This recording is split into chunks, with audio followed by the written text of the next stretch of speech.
Bien sûr, d'un point de vue chrétien, on ne peut pas assimiler les figures stoïciennes à la figure de Jésus-Christ, et ce n'est pas notre intention. Des personnages tels que Sénèque, Marc Aurèle et Épictète étaient des mortels avec leurs défauts, tandis que Jésus est considéré par beaucoup comme la manifestation divine sur terre.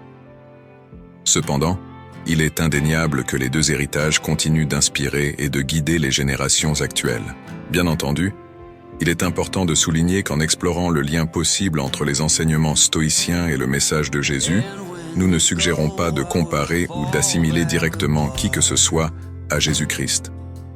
Jésus est une figure centrale et sacrée du christianisme, et toute discussion sur sa philosophie doit se faire dans le respect et la considération des croyances religieuses des individus.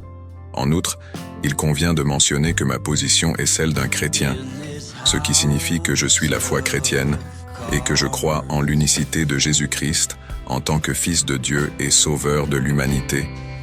Il est fondamental de respecter et d'honorer ces croyances, et l'exploration d'éventuelles influences philosophiques dans votre message ne doit en aucun cas diminuer l'importance de Jésus dans votre foi et votre pratique religieuse.